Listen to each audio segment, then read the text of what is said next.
matéria.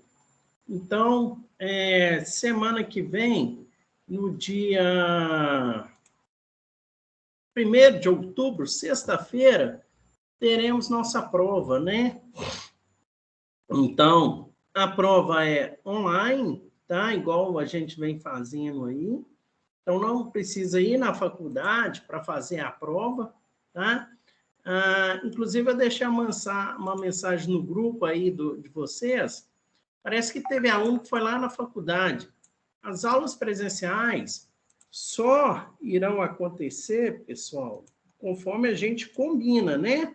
Então, por exemplo, dia tal vai ter laboratório. Parece que tem um aluno que apareceu lá. Cadê o professor Marcos? Mas faz parte aí. Então, assim, aula presencial, pessoal, é só se a gente combinar, entendeu? Porque conforme você solicitar aí, né, vão continuar no esquema online mesmo. Então, mas para mim, se vocês quiserem aula presencial, não altera nada, não. Tranquilo, tá? Mas presencial é só quando a gente combinar, e a gente combina com antecedência. Mas falando da prova do dia 1º do 10, tá? Como é que ela vai funcionar? A prova será disponibilizada para o aluno no AVA, tá? Lá na aula 1. Então, o aluno vai ter 24 horas para realizar a prova. Então, quando for sexta-feira, a gente disponibiliza a prova. E aí, quando for sábado, a gente fecha a prova. Peço aos senhores do conselho e às senhoras do conselho que façam a prova na data, tá? Então, se programa aí para a realização dessa prova. Uma outra situação é que nós distribuímos lá, né, 700 pontos para o aluno que nós fizemos nossa primeira atividade como parcial 1, né? A parcial 1, ela vale 1.000 pontos. Então, está faltando 300 pontos. Esses 300 pontos, conforme combinado, é a realização do AVA, tá? Até a data do dia 1º. Então, tem muita gente ainda que nem viu o AVA, nem mexeu, né? Mas até o dia 1º do 10, né, a gente vai estar olhando lá e lançando a oficial 1 e a parcial 1. Beleza, tá? Então, prova online, não vai ser na faculdade, tá, pessoal? 24 horas de disponibilização da prova para o aluno. E aí eu preparei hoje, né, uma revisão, né? Uma revisão. O que cairá na prova? A gente começa com a unidade 1.1, onde nós temos esses esforços, né? Então, isso vai acompanhar a vida, isso aqui acompanha a vida do engenheiro para sempre. Tração, compressão, flexão, torção, cisalhamento são os esforços que vão acompanhar o engenheiro em toda a sua vida. Então, esses aí são os esforços, né? Então, um exercício típico que vai cair é esse exercício de tração, né? Então, lá no início, a gente foi falando aqui, né? Aonde que eu pego um corpo, ele sofre tração, aí ele vai crescer aqui, né? Ele vai ter uma deformação ΔL, e aqui é o comprimento inicial.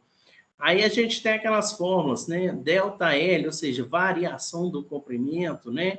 É igual a força sobre a área que multiplica o comprimento inicial dividido pelo módulo de elasticidade. Então, o aluno tem que lembrar que força sobre área nada mais é do que tensão. E comprimento inicial dividido pelo módulo de elasticidade. Também nós temos outra forma na qual a tensão é igual ao módulo de elasticidade vezes a nossa deformação longitudinal, né? Então, essa teoria aí sobre o ensaio de tração vai cair também na proveta, né? E vai cair sobre forma, né? Se o material, o cara tem que sacar se o material é dúctil, se o material é frágil, tem que entender a região elástica, a região plástica. Então, esse detalhamento do gráfico aqui, ele ocorre aqui, ó, nesse pedaço aqui, nós temos todo esse detalhamento do gráfico aí, tá, pessoal? Então, nós temos esse detalhamento do gráfico aí, que é o detalhamento que nós iremos cobrar da provida, tá? Então, é só ler, né? Então, está escrito aqui, ó. Então, por exemplo, você pega aqui, ó, região AO. O que ela representa, né? Região AO, região elástica. As tensões e as deformações são proporcionais à lei de Hooke, sendo linear a deformação de tensão pelo módulo pela deformação, caracterizada pela reta OA. Aí depois, né, tem no trecho AB ainda se verifica a elasticidade, mas já não é pura, pois tem-se um misto de deformação elástica e deformação plástica. Então, todo esse gráfico aqui, nós iremos cobrar. E ele vem detalhado, né? Eu estou passando en passant, porque na primeira aula nós já comentamos bastante sobre esse gráfico aqui. E aqui nós temos o nosso detalhamento do gráfico aí de cada região. OA, região BC, né? Região de escoamento, CD, região plástica, né? E aqui nós colocamos início, né? Aqui, ó, 0, início do ensaio. A, limite de proporcionalidade elástica. B, tempo da região elástica e limite inicial da região de escoamento. C, limite final do escoamento e início da região plástica. E por aí vai, né? E aí nós fizemos a lei de Hooke, é só para a região elástica, né? Então, você obedece a lei de Hooke, na qual eu tenho que tensão é igual ao módulo de elasticidade vezes a minha deformação. Então, se eu fizer o gráfico aqui, então eu faço o gráfico aqui, deformação por tensão, né? Então, nesse gráfico aqui, ó, estou esticando, esticando, esticando, e aí ele faz esse decaimento aqui e faz isso aqui, né? Então, nesse pedaço aqui, o material ele tem um comportamento elástico. O que significa o material ter um comportamento elástico? Significa, se eu tirar a carga no ensaio, né, se eu tirar a carga que está solicitando esse material, ele voltará ao original, tá? Então, isso aqui é o que a gente chama de lei de Hooke, né? E através dessa lei de Hooke, nós determinamos aí, né, o modo de elasticidade e determinamos tá, todas essas fórmulas aqui, ó. Então, todas essas fórmulas são determinadas lá no gráfico através da lei de Hooke. Então, nessa primeira parte do ensaio de tração, né, então nós temos aqui um ensaio de tração. Vai cair na prova o gráfico e o entendimento do mesmo e os exercícios práticos, né? Os exercícios práticos que nós vamos fazer agora. Então, vamos lá. Então, o primeiro exercício prático que eu tenho aí, ó, determina a intensidade da força necessária para produzir a deformação indicada. O modo de elasticidade do material é dado aqui, né? O comprimento do material é dado, o diâmetro da barra é dado e a deformação linear é dada. Então, é interessante observar aqui que ele pede a intensidade da força necessária, né, para produzir isso aqui. Então, o que o aluno tem que entender é que ele tem um conjunto de fórmulas, né? E nesse conjunto de fórmula aí, o aluno deverá transitar. Então, esse tipo de pergunta nós iremos estar cobrando aí na prova, né? Então, esse exercício eu já fiz, né? Nós já fizemos esse exercício, já deve ser a segunda ou terceira vez que a gente vai fazer novamente esse exercício, tá? Então, é muito importante assistir às aulas anteriores, né? Então, aqui está um exercício. Então, vamos esticar aqui, né? a situação proposta, né? Então, eu tenho a situação proposta.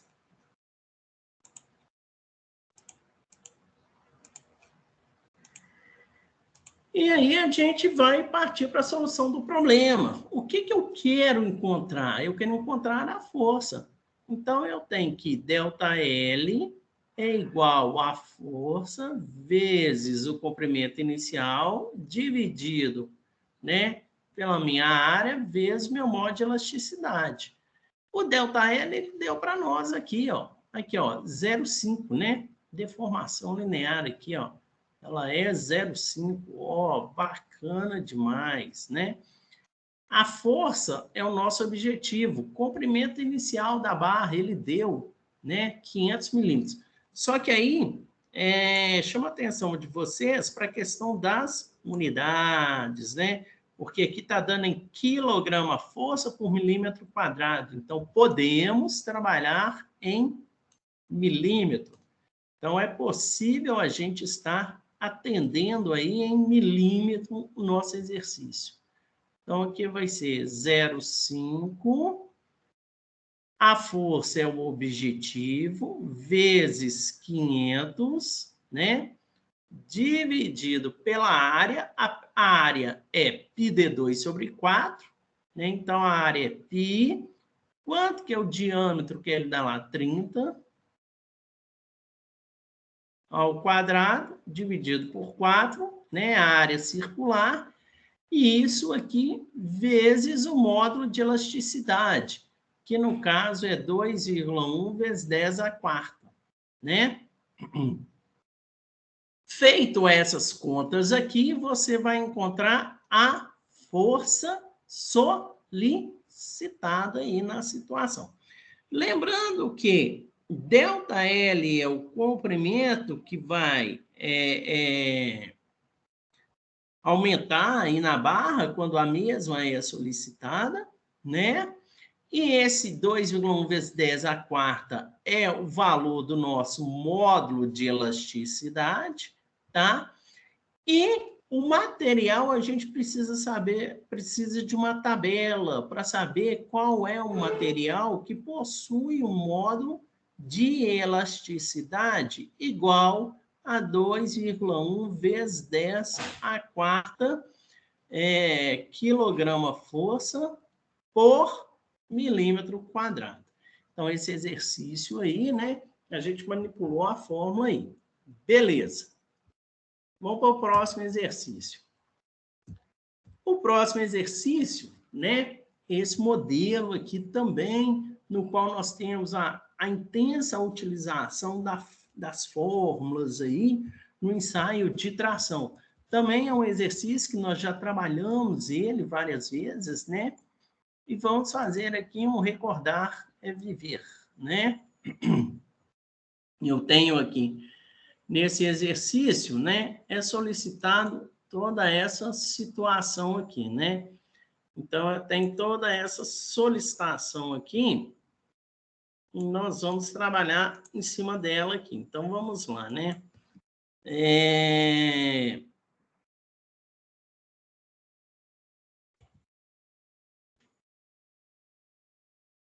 Então, nesse exercício aqui, também, né, eu estou refazendo o exercício, né? E aí, é só o aluno lembrar das situações, né? Então, vamos que vamos, né?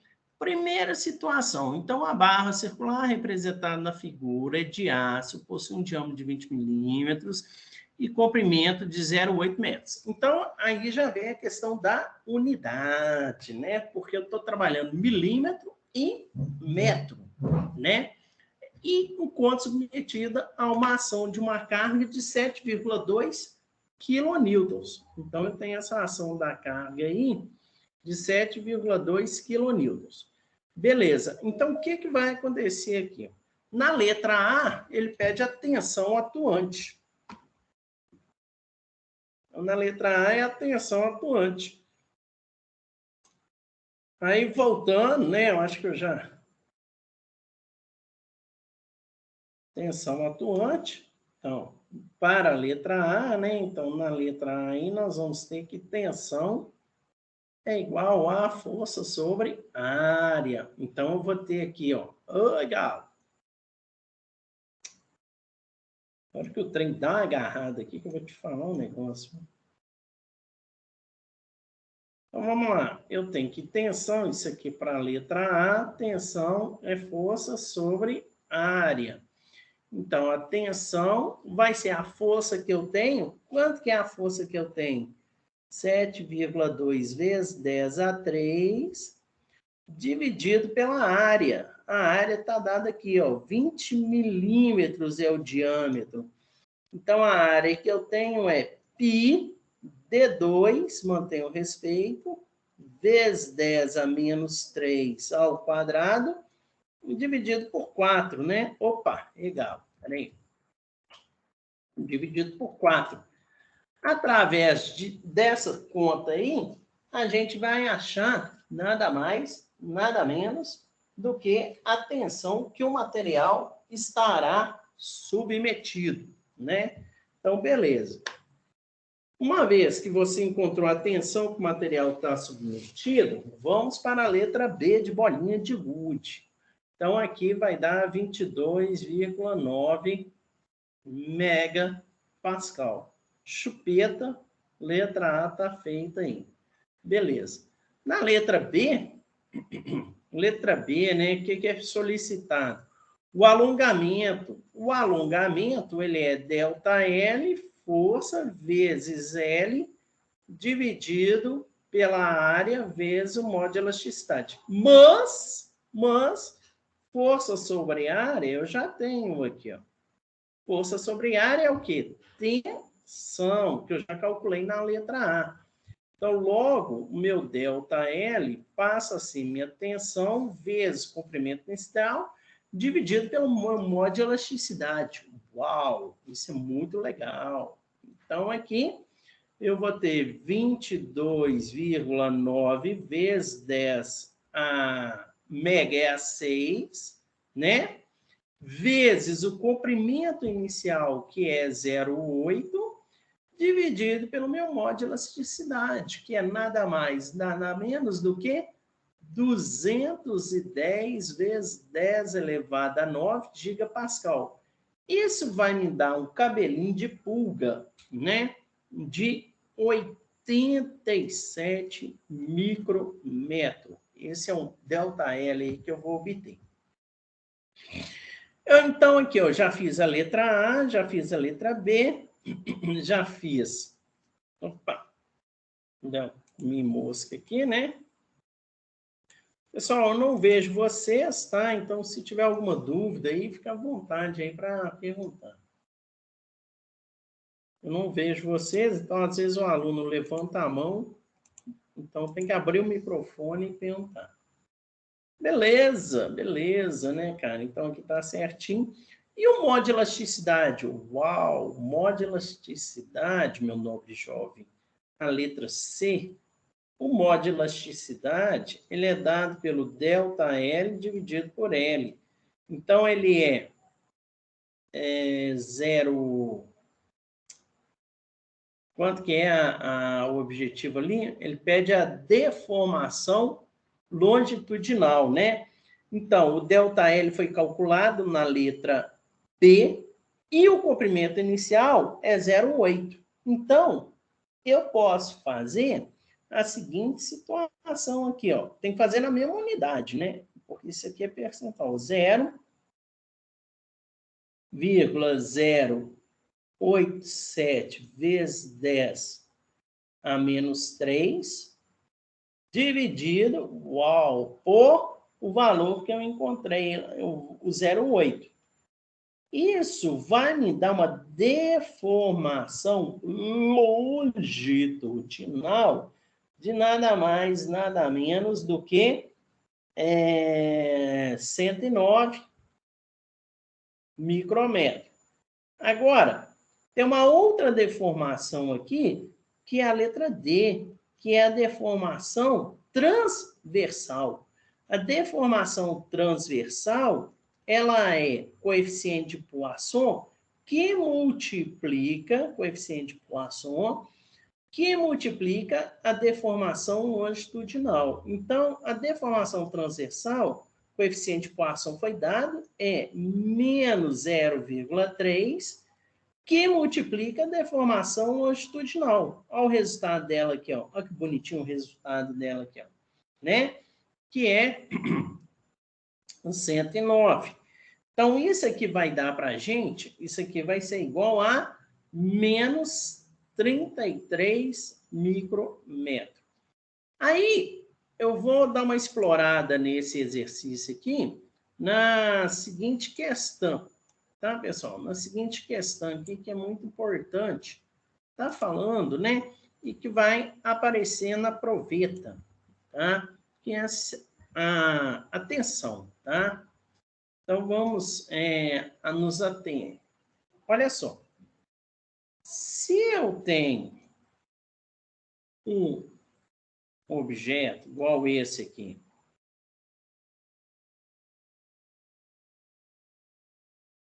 e esse objeto, ele está sofrendo um ensaio de tração. Então, ele está sofrendo um ensaio de tração. O que acontece aqui, né? O corpo desse objeto, ele tende a sofrer um encurtamento, né? Ele tende a ir para dentro. Então, isso aqui, né? Essa tendência do objeto de ir para dentro do objeto quando está sob tração, né? A gente chama de deformação transversal, tá? Então, isso aqui é chamado de deformação transversal. E, quando ele sofre um ensaio de tração, né? Ele sofre um ensaio de tração. E esse objeto, ele cresce, né? Ele dá uma crescida aqui de leve, tá? Essa parte que cresce aqui, ó, né? O ΔL aqui, ó, esse ΔL, tá? Esse ΔL aqui, essa deformação que ele sofre, a gente chama de deformação. Então, aqui, ó, uma coisa é uma coisa, outra coisa é outra coisa, né?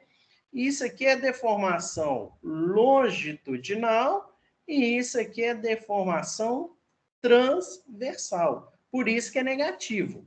Então, é uma situação interessante, porque a deformação longitudinal, ela é ΔL sobre L.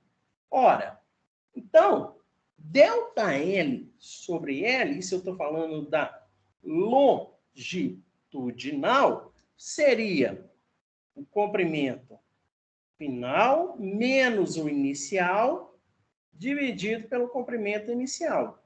Agora, a deformação transversal, o que é a deformação transversal?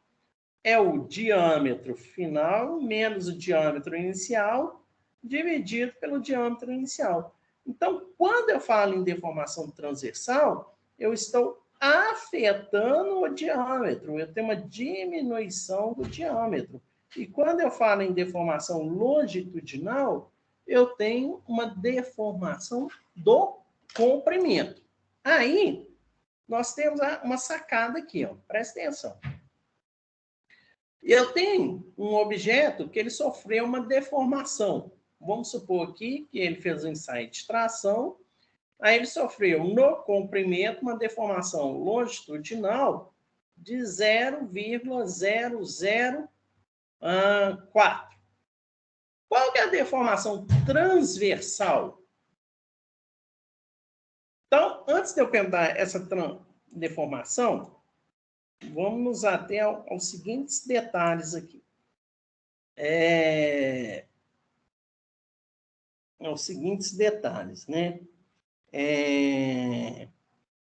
O objeto, então, sofreu uma deformação transversal por tração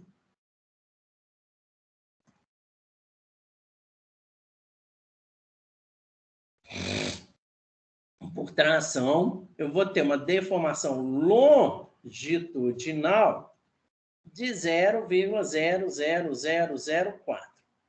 Ok. Aí eu pergunto, qual seria a deformação transversal? A deformação transversal, que tem a ver com o eixo aqui, ó, o corpo do objeto, vai ser o valor de cima, esse valor de cima, então vai ser menos coeficiente de Poisson, que multiplica 0,00004. Isso. Geralmente, o coeficiente de Poisson é 0,3. Eu disse geralmente, tá? Então, vai ser isso aqui, ó. Isso aqui é a deformação transversal. Ah, legal demais, hein? Aí eu encontro o valor da deformação transversal. Agora, é negativo. Por que é negativo? Porque eu estou falando de tração. Agora, se eu tiver em compressão, cabe uma análise. Se eu estiver comprimindo, a deformação transversal, ela é positiva. Por quê? Quando um objeto sofre tração, ele encurta. Agora, se o material é dúctil e ele sofre... Se o material é dúctil e ele sofre compressão, o corpo dele não vai diminuir.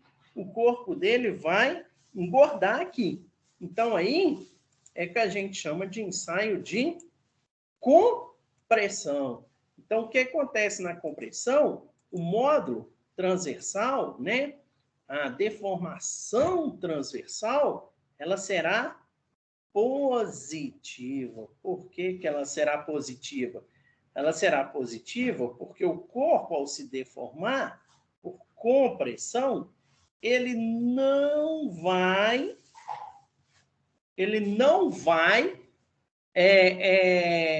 diminuir a área, né? Então, se no início ele era assim, ó, vamos supor, no início ele era assim, tá? No início ele era assim.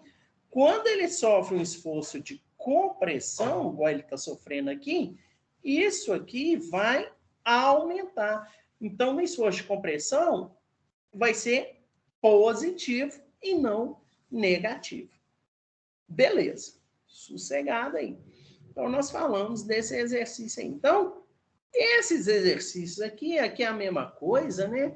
Então, esses exercícios, né, que eu já fiz também em aulas passadas, todos eles, poderão aparecer na prova dos senhores.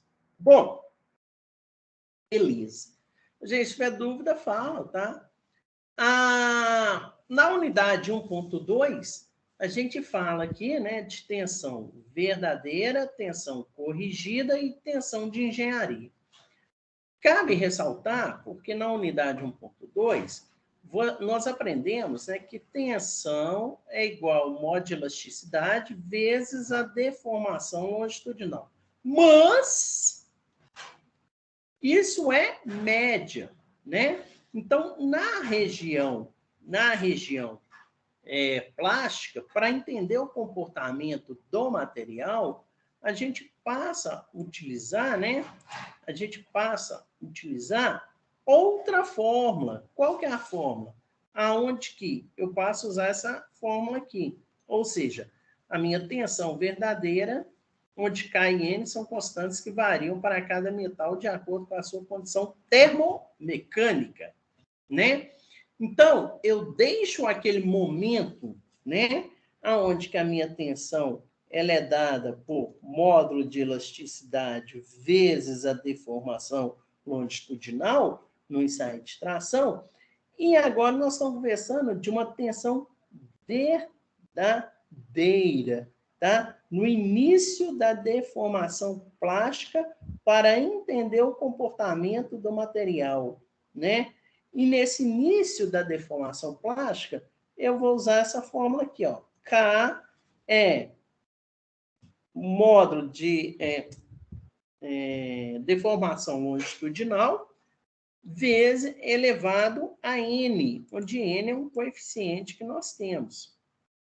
Bom, e daí? O que isso traz para nós? Isso traz que, professor, então essa fórmula aqui, essa fórmula você usa para a lei do incrível Hulk. Essa fórmula aqui é para a lei de Hulk. Já essa fórmula aqui é para o início da deformação plástica, tá? Então, no início da deformação plástica, eu vou usar essa fórmula aqui. E aí, eu tenho a seguinte situação proposta, tá? E aí, eu tenho a seguinte situação proposta, né? Aqui, ó, tensão verdadeira vai ser igual a K vezes o módulo, a deformação longitudinal elevado a N. Pessoal, mas quem que é N? O N está aqui na tabela. E o K? O K, nessa tabela que nós temos ele na unidade KSI, que é uma unidade de tensão, e nós temos ele em megapascal. Professor, e qual que eu vou usar? Cara, tem que ver o que vai ser solicitado. Se você vai usar em KSI ou, de acordo com o enunciado, vai falar se você tem que dar a resposta em KSI ou em PA. Interessante observar que o N, né, que é como é que chama? O expoente, ele é adimensional. Então, beleza.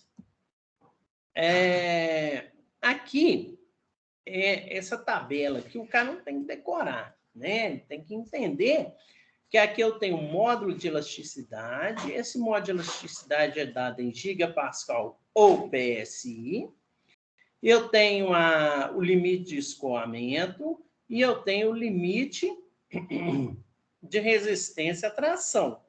E aqui o alongamento percentual. Professor, o que é isso quer dizer? Quer dizer que quando você for lá no gráfico, naquele gráfico ali, ó, quando você for nesse gráfico aqui, cada elemento que está na tabela, ele está bonitinho para você. Né? Então, aquela tabela ele está representando a tensão, o limite de resistência, o limite de resistência à tração, está tudo bonitinho aqui. Então, essa tabela faz referência a esse gráfico. Então, vamos sapecar aí, né? Isso aqui é a revisão, né? Então, vamos lá, né? Então, tá aí, a tensão verdadeira corrigida de engenharia, né? Tá aí quando você tem a deformação plástica, lei do incrível Hulk, a tabela para deformação, quando ela começar em deformação plástica, né? E aí, por exemplo,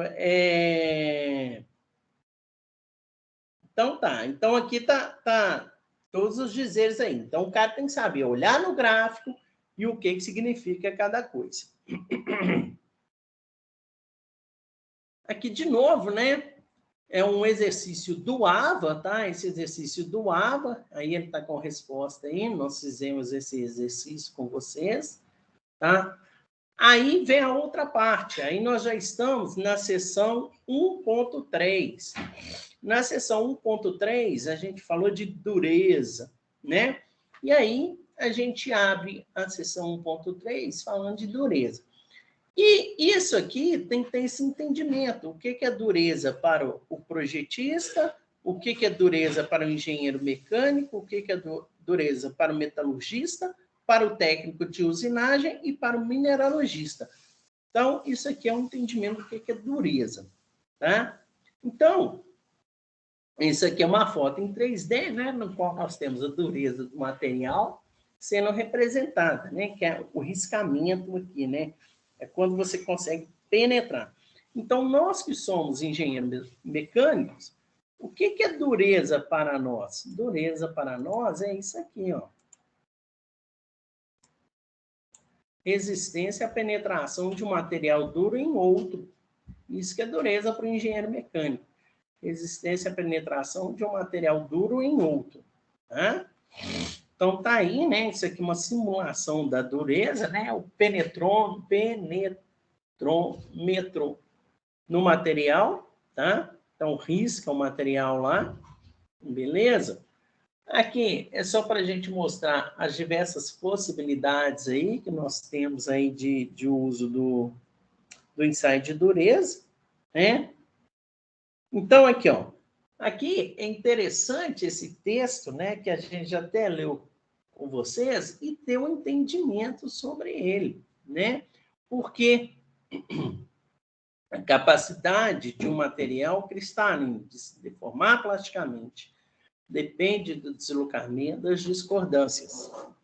Dessa forma, restringir ou impedir o movimento das discordâncias resultará nos aumentos de resistência e dureza. Então, quanto mais o material restringe o movimento das discordâncias, mais duro ele é.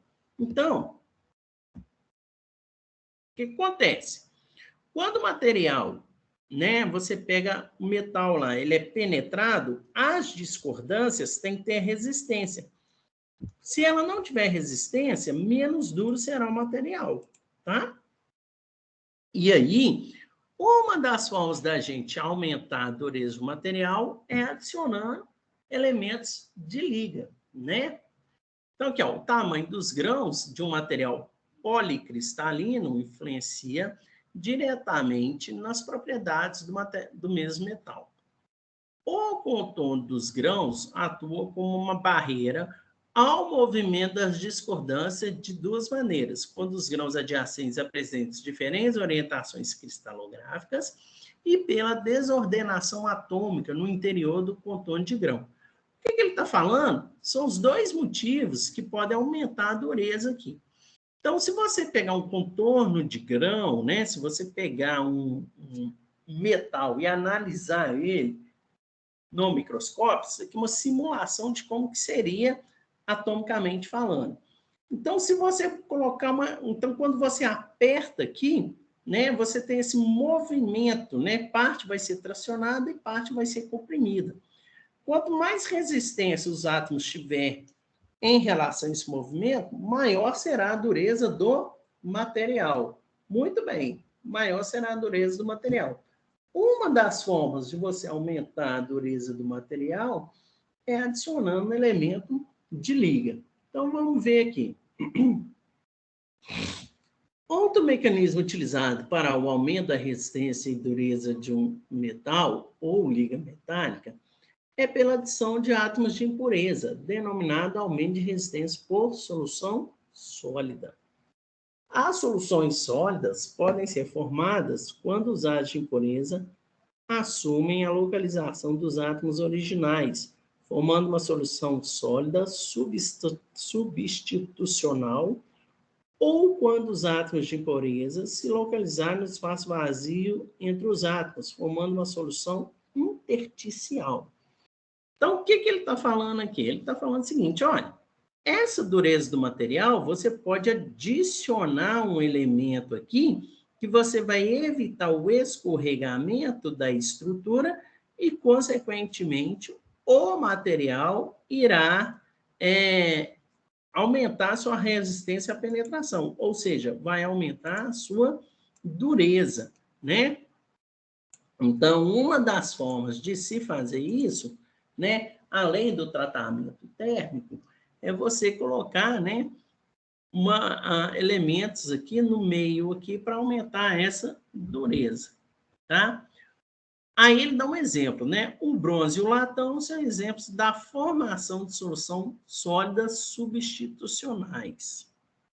No bronze, os átomos de cobre são substituídos por átomos de estanho, enquanto que no latão, os átomos de cobre são substituídos por átomos de zinco.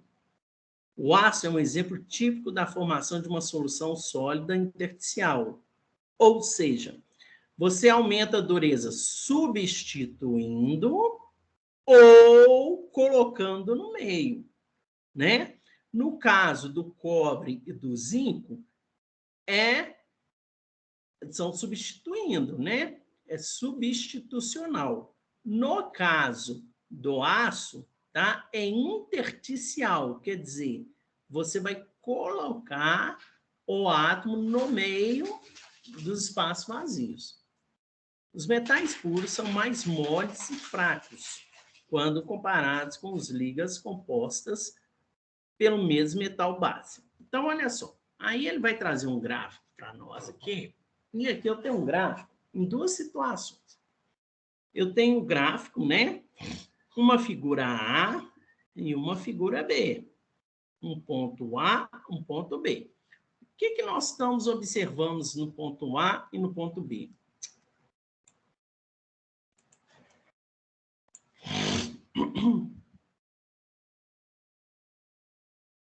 gente observa a seguinte situação, né?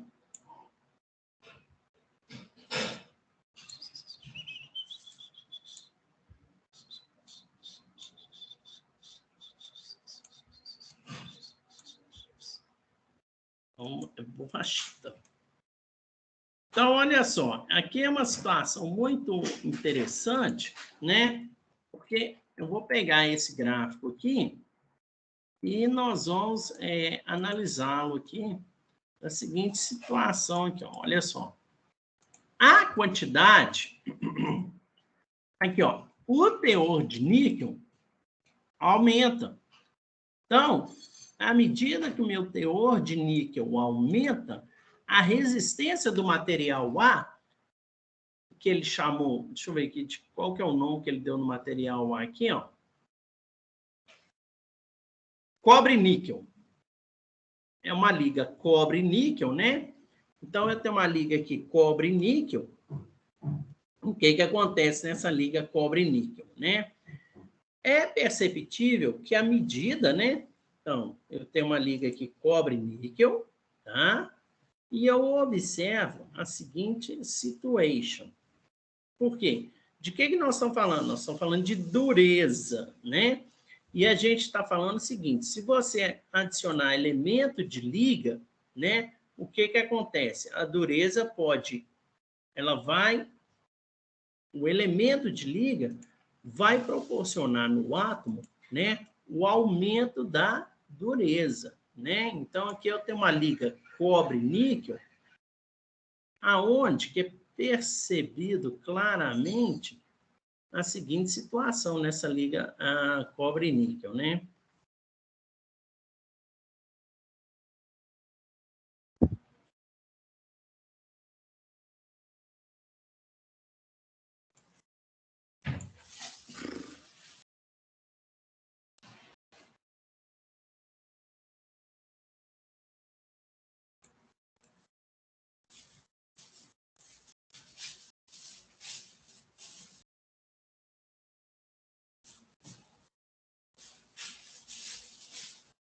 Aqui, ó. Eu percebo claramente a seguinte situação, né? Aqui, ó. É muito claro para nós que o quê? Que o aumento da quantidade do teor de níquel no material, aqui, ó, o teor de níquel está aumentando, consequentemente, eu verifico aqui que a resistência à tração do material A, né, é menor que a resistência à tração do material B. Mas por quê? Porque o teor de níquel aumentou, tá? E aí, eu observo aqui que o limite de resistência à tração saiu de 300 megapascal e foi para 400. Porque antes eu tinha esse teor de níquel e agora eu passei a ter esse outro teor de níquel. Ah, professor, então a resistência à tração aumenta, tornando o material mais frágil. Eu passo a ter um material mais frágil, tá? Devido à adição de elemento de liga. Aí aqui uma outra situação também que eu mostro para vocês nesse outro gráfico aqui, é uma outra situação interessante também, que aí é essa comparação, né, esse sentimento de comparação que nós devemos ter, né, esse senso crítico a gente deve ter para a realização da atividade, né?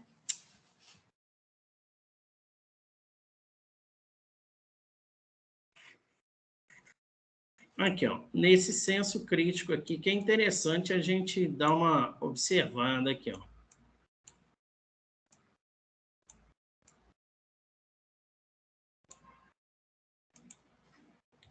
Então, novamente, né, eu vejo que tenho o material A aqui e eu tenho o material B aqui. Esse aqui é o material B. Aí,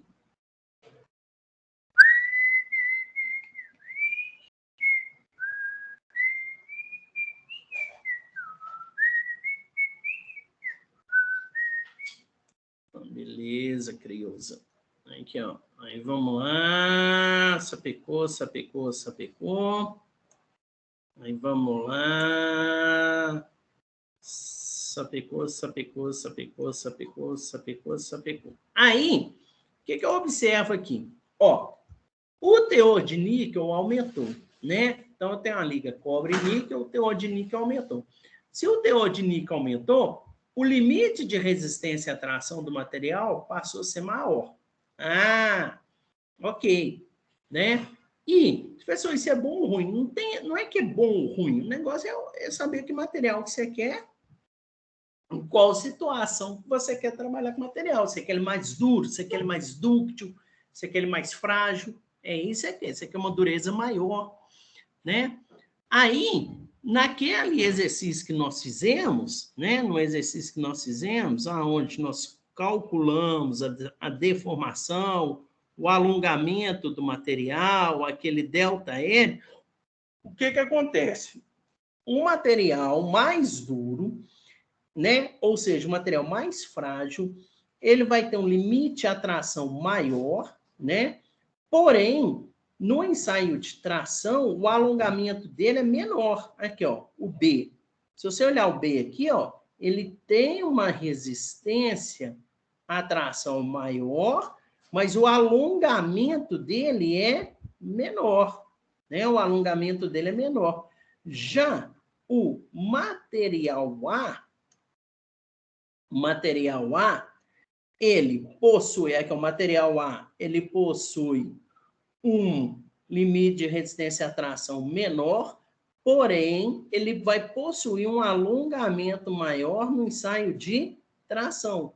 Aí você vai me perguntar, qual é melhor? Não existe qual é melhor. Existe a característica do material e aquilo que nós estamos estudando. Ou seja, adicionando elemento de liga, o material se torna mais frágil, né? O material vai possuir características de um material dúctil ou frágil. Então, esse material A aqui, ele possui características de material dúctil e esse B possui características de um material frágil. Então, tá aí. Beleza aí. Por quê? O que eu tenho que entender? Que eu alterei o teor de liga, o teor de níquel da liga. E, consequentemente, alterando, o material B ficou mais duro, teve seu limite de resistência à tração aumentado, porém, a sua deformação é menor no ensaio de tração. Tá? Então, a adição de elemento de liga traz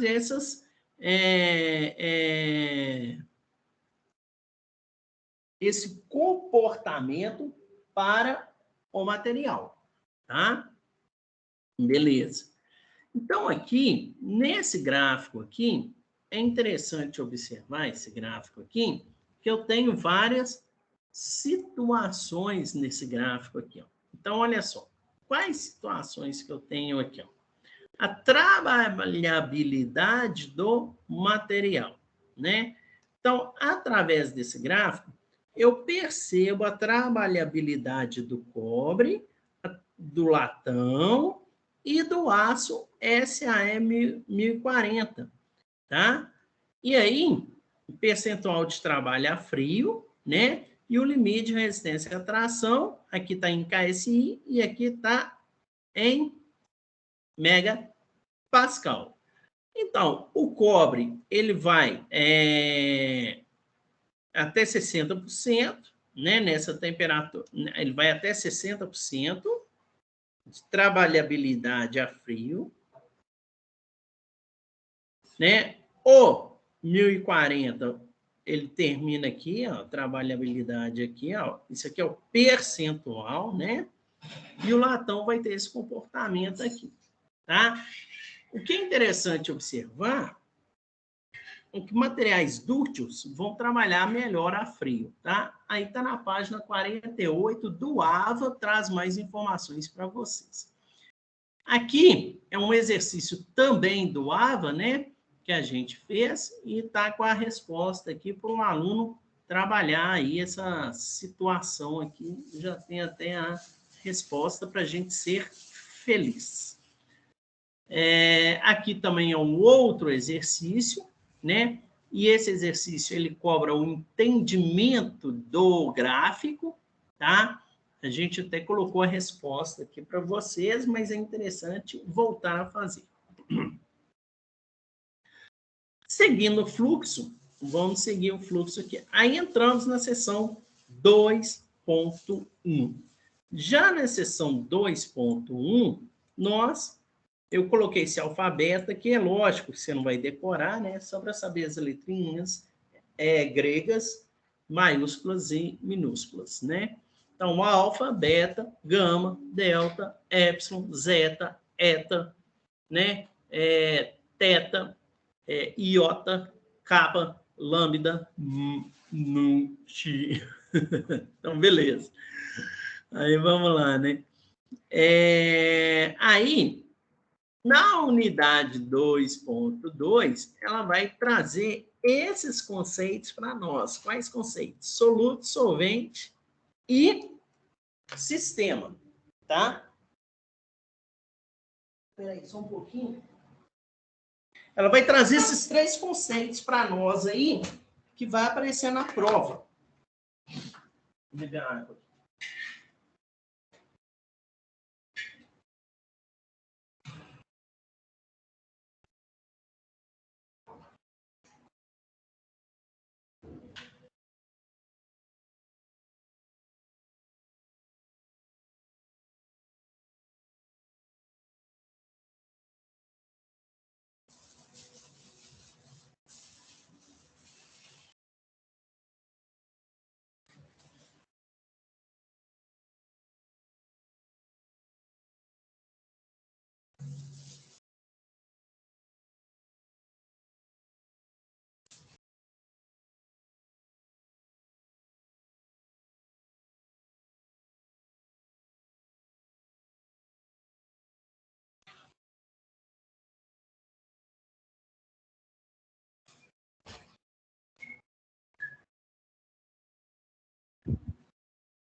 Então, a prova, tá?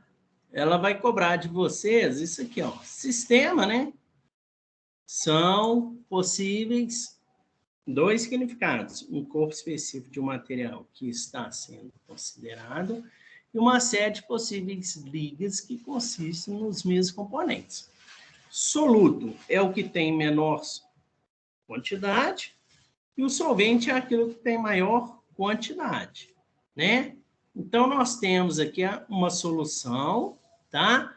Então, fases da solução é definida. Por exemplo, aqui eu tenho 3 fases e eu tenho uma solução heterogênea, né? Eu estou enxergando 3 fases, né?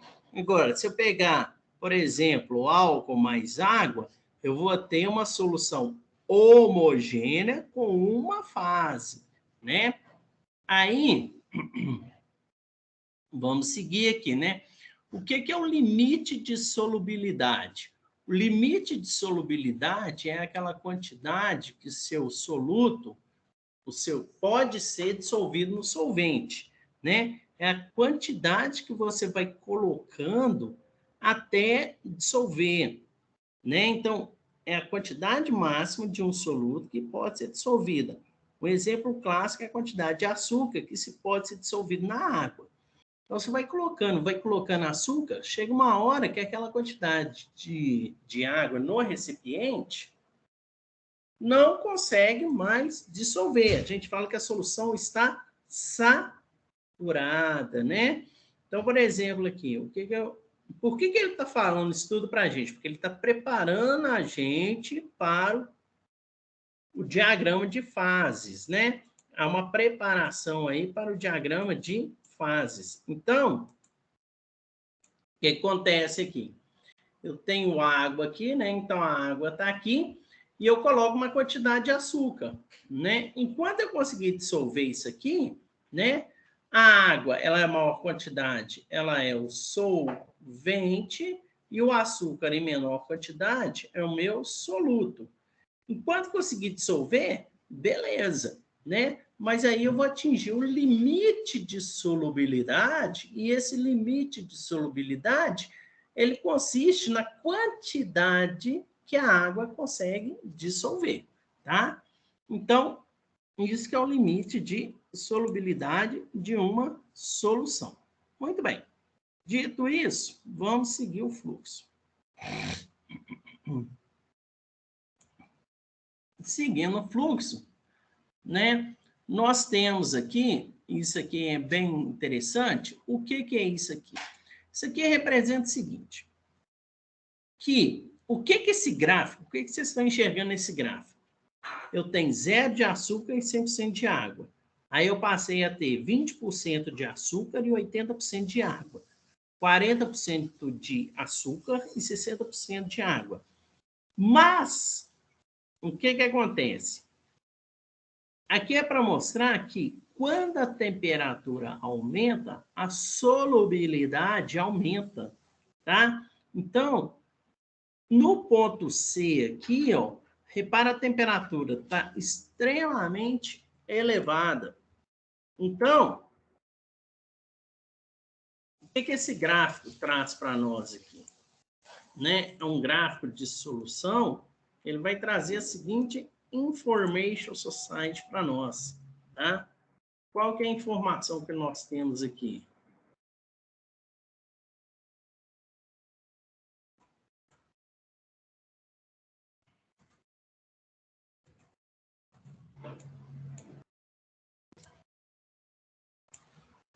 Aqui, ó, qual que é a informação que esse gráfico traz para nós aqui? É isso aqui, ó. É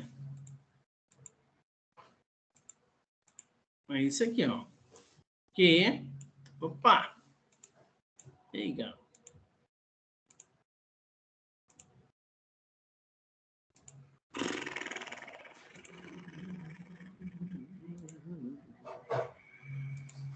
Aqui, ó. Essa que é a informação aqui para nós, né? O que é? Que a solubilidade, ela aumenta com o aumento da temperatura, né? Então, a gente observa a seguinte situação, tá? Que eu tive um aumento da solubilidade, ou seja, da quantidade de açúcar que eu posso colocar na solução, em detrimento do aumento da minha, como é que chama? Temperatura. Isso é muito facilmente explicado. Aqui, ó, tá vendo? A minha solubilidade aumentou, o limite de solubilidade aumentou. Aqui, ó, o limite de solubilidade aumentou, tá? E aqui também o limite de solubilidade aumentou. Não, em função do aumento de temperatura. Situação facilmente explicada, porque é o seguinte, se você aumenta a agitação entre as moléculas, né, os espaços vazios ficarão maiores, tá? E aí a quantidade de açúcar vai entrar maior nos espaços vazios. Então, por isso que acontece aí, né? Um aumento na solubilidade devido ao aumento de temperatura. Mas assim mesmo você atinge o máximo, tá? Beleza, esse é o gráfico, está na seção 2.2. Aí, no caso da estrutura, ocorre o seguinte, né? o conceito de diagrama de fase. As propriedades de uma liga metálica não dependem apenas da composição das fases, mas da maneira em que como as fases estão organizadas estruturalmente em nível microscópico. Assim, microestruturas são especificadas pelo número de fases, suas proporções e seu arranjo no espaço. Na análise microscópica de uma liga binária, as fases apresentam colorações distintas, isto é, uma mais clara que a outra. Já para uma monofásica, a textura será uniforme, exceto pelo contorno de grão. Tá. Isso aqui ele está falando o seguinte, que estruturalmente falando, né, você pode ter fases diferentes devido ao contorno de grão, devido aos elementos que você vai ter. Então, vamos lá, vamos seguir. Então, aqui, ó, o equilíbrio de fases, né? Beleza. Aqui é o conceito. Isso tudo aqui, gente, está na unidade 2.2. E é só para falar de um conceito muito interessante, que é o conceito de alotropia, tá? Que é o seguinte, eu tenho o ferro em diferentes fases, tá? Então, esse ferro em diferentes fases, em diferentes temperaturas, vai apresentar diferentes estruturas interatômicas, né? Diferentes estruturas. Então, ora ele vai ser cúbico de CCC, CFC e CCC. Então, ele vai ser ferro delta a 1394, será ferro gama a 910 graus e será ferro alfa, né, abaixo de 1000. Ah, professor, mas por que ocorre isso? Porque é o seguinte, a estrutura atômica dele tem esse comportamento. E esse diagrama, ele traz para nós a seguinte situação, tá? É um diagrama binário, onde você tem o ferro em várias fases devido ao aumento de temperatura. Aqui é só para mostrar as estruturas, né? Alfa, gama, né? E eu esqueci o nome dessa letrinha aí. Alfa, gama. Peraí, vamos ver qual que é essa letrinha aqui.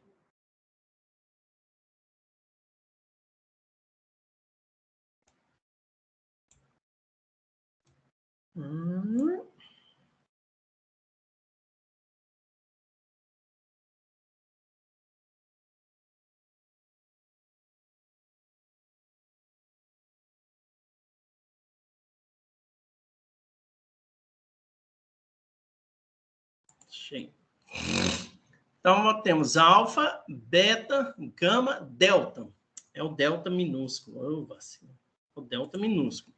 Então, tá aqui, ó.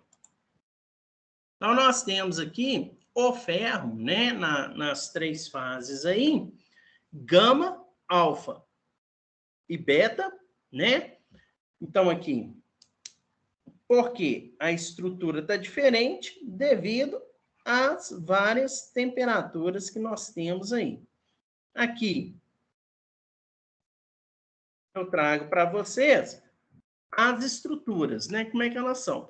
Então, o que o aluno tem que saber aqui? Ele tem que saber que isso aqui é um diagrama binário, que nesse diagrama eu tenho a representação de temperatura com o tempo, tá? Repare, no eixo X é o tempo, no eixo Y é a temperatura, e eu tenho as diversas fases do ferro, devido à característica alotrópica que ele apresenta. Professor, o que é a alotropia?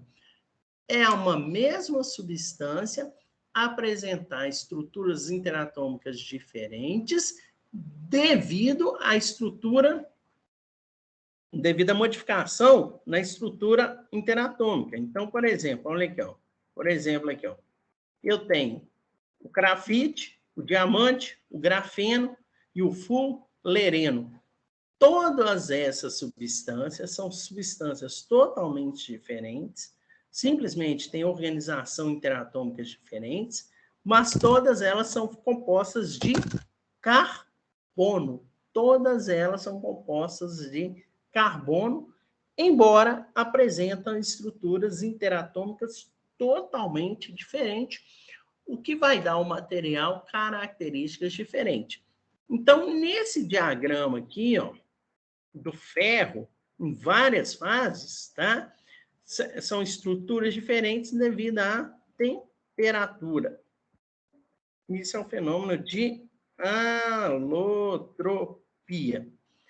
Aí, nesse diagrama aqui, o que eu enxergo nesse diagrama aqui? Eu tenho, ó, presta atenção aqui nesse diagrama aqui, que ele é interessantíssimo. Aliás, vou até pegar ele em outra situação aqui.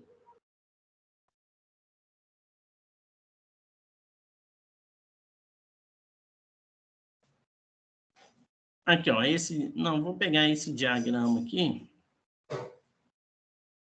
Vou pegar esse aqui, ó. Como é que lê a leitura desse diagrama aqui, ó? Então, vamos pegar aqui, ó, esse diagrama aqui, eu vou pegar ele aqui. Esse diagrama está na unidade 2.2, tá? Então, vou pegar ele aqui e a gente lê ele da seguinte forma, tá?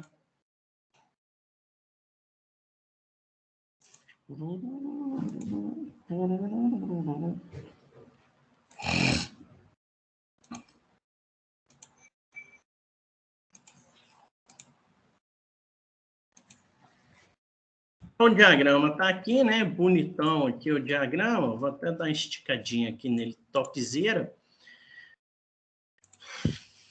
E aí, cara, para ler esse diagrama, você vai ler o seguinte, ó.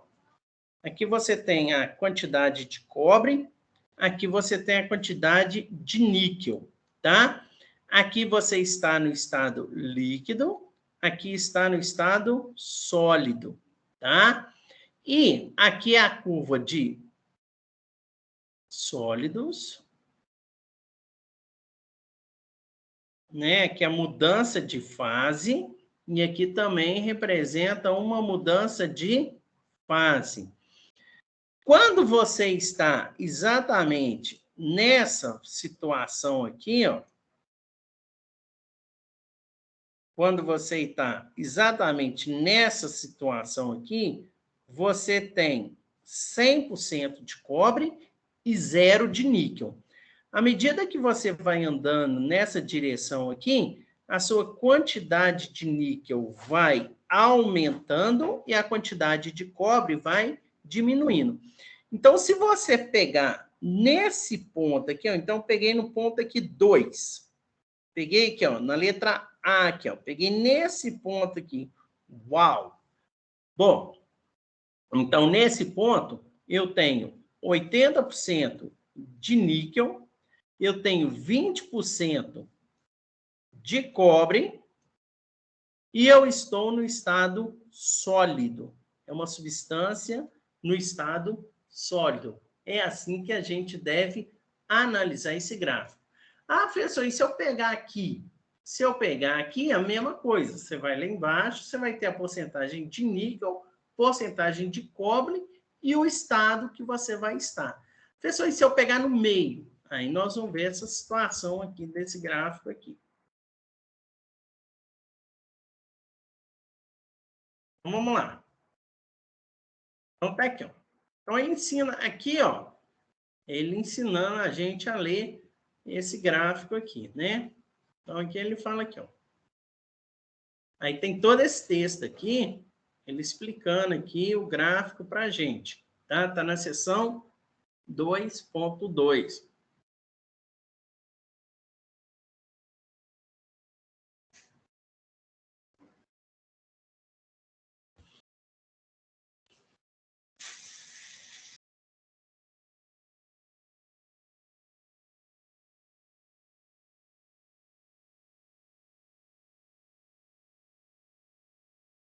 Então, vamos ver aqui. Agora aqui, ó. Então, ele pega lá, ele faz essa análise aqui para nós, né? Nesse gráfico aqui, ó. Então, analisando esse gráfico aqui, eu tenho 3 situações.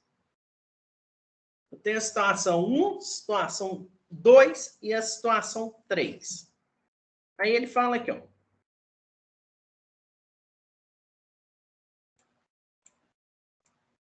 Na situação 3, não tem problema. Porque eu estou no estado líquido com 40% de níquel e 60% de cobre. Na situação 1, eu tenho 60% de níquel e 40% de cobre. Eu estou no estado sólido. E na situação 2? Aí, como é que você faz na situação 2? Para a situação 2, você deverá usar essa fórmula aqui. Aí você só pega 1, tá? Você tem que usar essa fórmula aqui, ó. E essa fórmula, ela fala o seguinte. Cadê, hein, cara? Ai, caçamba. Ela fala o seguinte.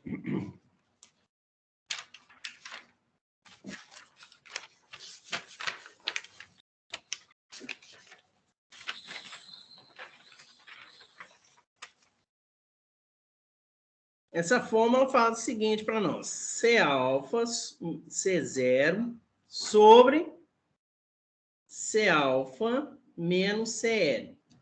Tá? Então, o que ocorre aí? Ocorre o seguinte, vamos pegar esse gráfico aqui. Vou dar um print screen aqui, né? Vou pegar esse gráfico aqui para análise. Então, está aqui o gráfico. O gráfico está aqui. Então, pega esse gráfico aqui. Beleza. Vou jogar ele aqui. Então, aí, esse é o primeiro gráfico que eu tenho.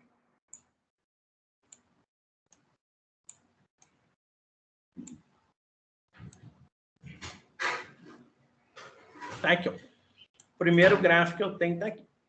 Vou para o outro gráfico. Pessoal, por que você está fazendo isso? Para achar a composição de cobre e níquel do material. Então, tá aqui, ó. O outro gráfico aqui que ele me dá. Beleza. Com esse outro gráfico,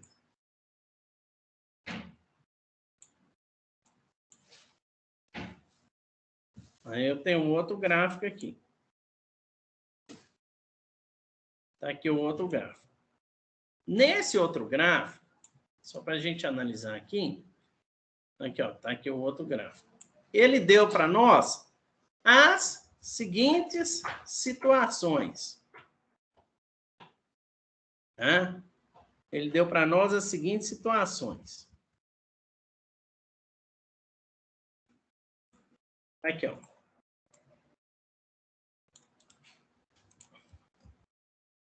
Vamos entender essa coisa aqui, ó. Aqui que é o quente, né? Essa situação aqui que é o quente, ó. Aqui, ele deu para nós a seguinte situação. C0, Cl e C-alfa. Ora. E aí você tem a fórmula. Aquela fórmula que eu falei para vocês.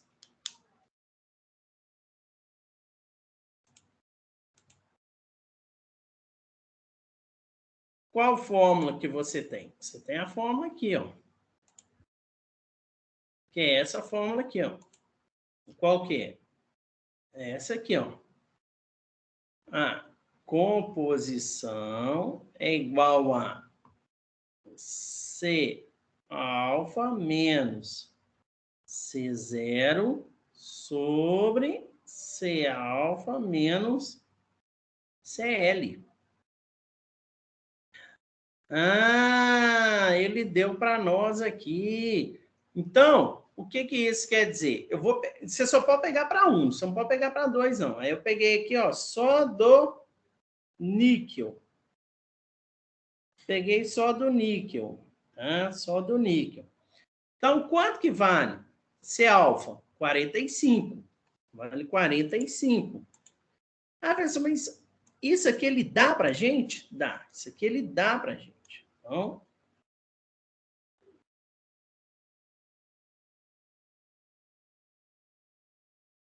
Então, C alfa é 45 menos C0. É só pegar aqui, ó. Foi dado, é 30. É a regra da alavanca. É 30 sobre 45, que é C alfa, quanto que é CL? Ele deu para nós aqui, ó, 22. Fazendo essa conta aqui, nós vamos achar a composição, não é isso? Mas de quê, professor? De níquel. Então, 45, 30 menos, 45, 22 menos, divide 65, 21. Então, deu quanto? 65, 21%. Então, o que eu fiz aqui? Eu usei a regra da alavanca, CL, C0 e C alfa. Mas foi dado aqui para mim, ó. Isso aqui foi dado. Ele já escreveu quanto que é cada coisa aqui, ó. Aqui, ó, ele escreveu, aí você vem e aplica a fórmula. Aqui, ó, eu apliquei a fórmula. C é igual a C alfa menos C0 sobre C alfa menos CL. Aí deu quanto? 65,21%. O que isso significa? Então, tem um resultado aqui, né? Significa o seguinte. Dessa forma, para a liga metálica bifásica dada pelo ponto 2, temos esse resultado. Para as frações em percentuais, basta multiplicar o resultado e tal, beleza. Então, o que ele fala? Portanto, a liga bifásica no ponto 2 do diagrama possui 65% de fase líquida e 35% de fase sólida. Ou seja, a liga que está no meio aqui, ela está aqui, ó. É isso que nós descobrimos, ela está aqui. Eu descobri o percentual de fase líquida e o percentual de fase sólida, né? E é mostrado aqui para nós. Eu tenho nessa liga aí, para as frações, eu tenho 65% de fase líquida e 35% de fase sólida. Ok, beleza. É importante observar que calcula-se as frações de fase especificando somente a composição de um componente. Então, para que eu fiz esse cálculo aqui? Para saber, eu tinha um ponto aqui, ponto 2. Aí eu pergunto, jovem, qual é o estado desse cara? Qual que é a fase que ele está? O estado. Isso que eu quis saber. Ótimo. E, para finalizar a nossa revisão, né? Então, o estudo aqui que eu falei com vocês vai cair na prova, então vai cair aquelas quantitas. É um exercício de dureza, né?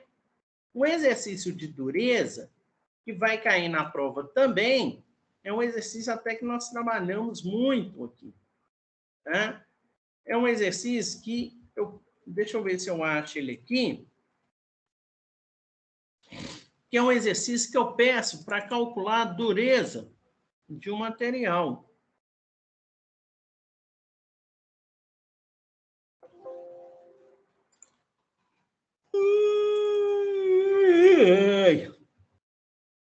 Gente, se tiver alguma dúvida, alguma pergunta aí, fala aí. Deixa eu ver se é isso aqui. Não.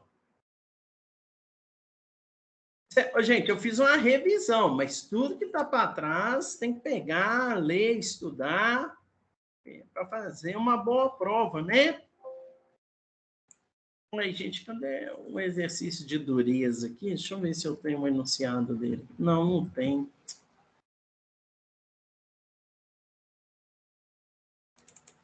Será que foi na aula 3 que eu fiz isso? Professor. Oi. Deixa eu te perguntar, a prova do senhor vai ser tipo naquele estilo da parcial 1? Ué, eu vou mandar a prova, liberar no sistema e o aluno vai lá e faz. Beleza.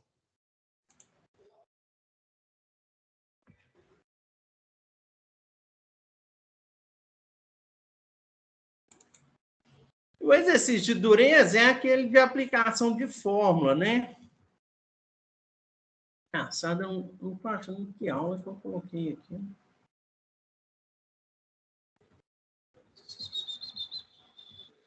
A prova é essa revisão aí que nós fizemos, né? Todos os exercícios que nós fizemos e tal, pode cair na prova. Ah, achei aqui.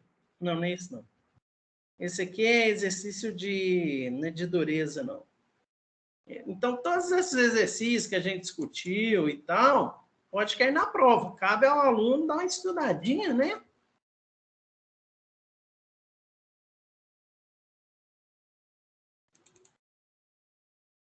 Também, o cara tem 24 horas para fazer a prova, né? Então, dá para desembolar bem.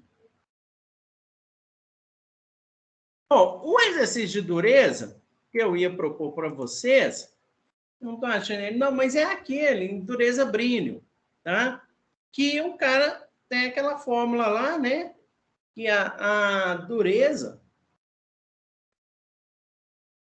ela é dada por essa fórmula aqui, ó. 2 vezes a carga sobre a área, né? O π, Dzão, vezes Dzão, legal. Dzão, menos raiz cúbica de D3 sobre D2 aqui, mantenha o respeito. Então, qual que é o exercício de dureza que vai cair na prova? Tá? Eu vou aqui fazer um exemplo aqui para vocês, né? Então, vamos escrever aqui, ó. Um ensaio de dureza. O problema é que eu não tenho as medidas aqui para mostrar para vocês. Aqui, ó, tá vendo?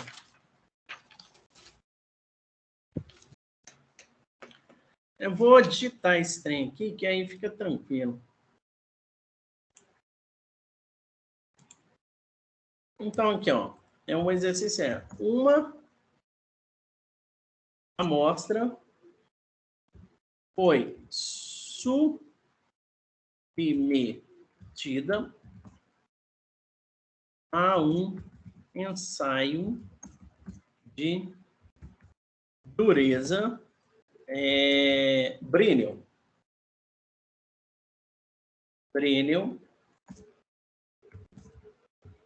no qual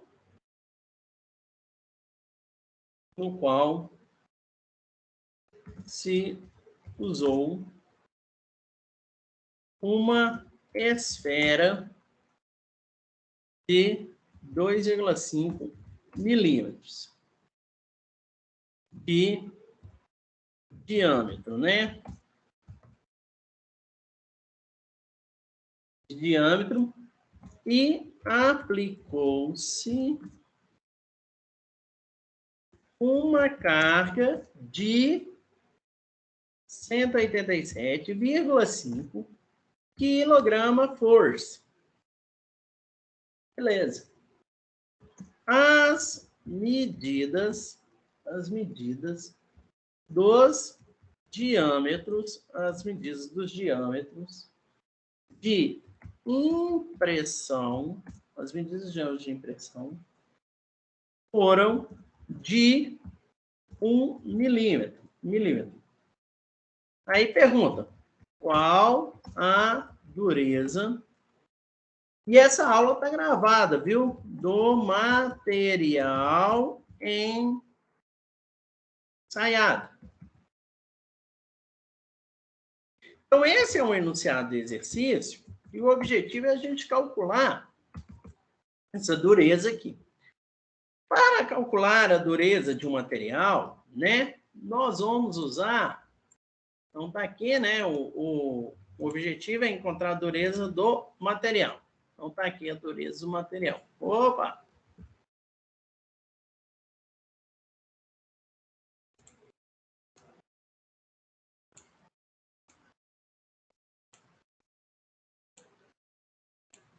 Então, tá bom, né? Então, eu vou ter a seguinte situação, né?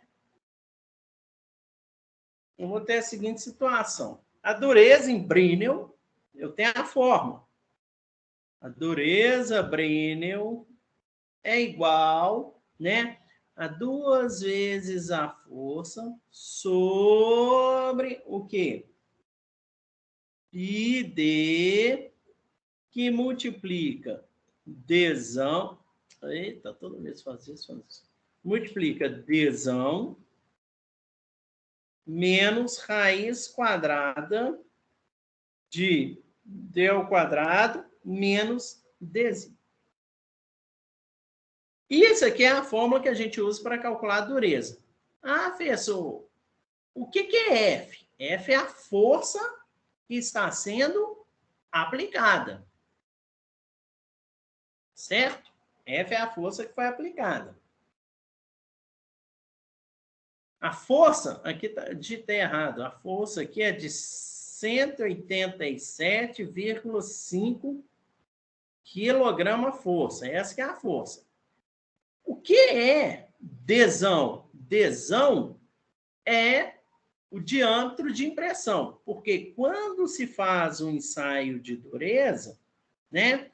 Fez um ensaio de dureza, a esfera é a esfera que é utilizada para fazer a impressão. Esse é o diâmetro dela, né? E Dzinho é a impressão que ela deixa. Então, isso aqui é do aparelho, o Dzão, e o Dzinho é a impressão que ela deixa. Então, o que nós vamos ter? Nós vamos ter que a dureza será igual a 2 vezes 187,5 sobre π. Quanto que vale Dzão? Olha lá, foi colocado aqui, ó, 2,5, ó.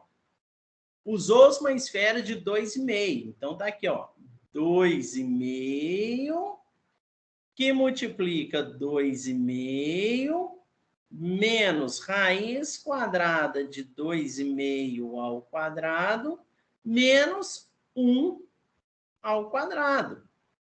Beleza. Aí é só fazer essas contitas aqui, que é suave na nave. O cara vai ter uma dureza Brinell, que essa que é a fórmula da dureza Brinell, de 227. É adimensional, porque a dureza ela é adimensional. Então, galera, por fim, essa é a revisão. Sexta-feira não tem aula, porque é o horário dedicado para o aluno fazer a prova. Então, sexta-feira, 19 horas, a gente não envia nenhum link para você. Por quê?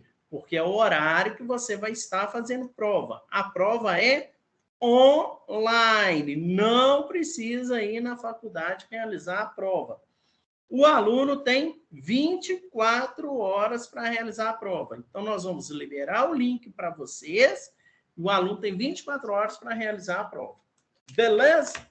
Peço aos senhores que façam a atividade na data, porque a gente tem que lançar nota. Dúvidas?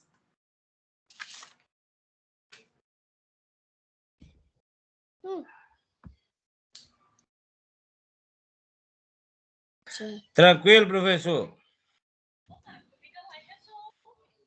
Então é isso, galera. Agora vocês estão com tudo na mão, matéria dada, revisão feita. Boa prova para vocês. Aí eu vou postar lá no AVA, né? A prova vai ser postada para vocês. Acho que vocês já receberam o comunicado do Ricardo falando onde que a prova está postada, tá? E aí o aluno entra lá sexta-feira e faz o mais breve, faz a prova aí na data, né? Não faz fora de data, então se programa para ter o momento prova, tá? Para não ter, professor, agora nem chuva, o aluno pode dar desculpa, né? Como tá chovendo. Essa internet caiu porque choveu aqui em casa. Nem isso está tendo, né? Então, se programem aí para o momento prova, para a gente fazer, lançar a nota e todo mundo seja feliz. Tem gente que não está fazendo o AVA, tem gente que nem encostou no AVA. Isso é critério que eu estou usando para avaliar, né? É o restante dos 1.000 pontos. Então, vamos trabalhar na unidade 1 e 2 aí, até sexta-feira. Dúvidas, galera? Alguma dúvida, alguma questão, alguma solicitação? Ô, Marcos, a Oi. prova vai ser enviada no AVA só na sexta-feira ou na quinta-feira já está lá? Não, só sexta-feira, cara. Só sexta, né? É, Não, beleza. porque conforme o procedimento da faculdade. Tá bom? Tranquilo. É isso aí. Aí o aluno tem até sábado fazer a prova, né? Ok? Ok. Beleza, professor.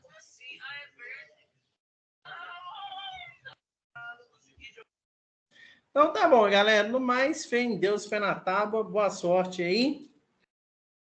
Veremos até depois da prova. Valeu, professor.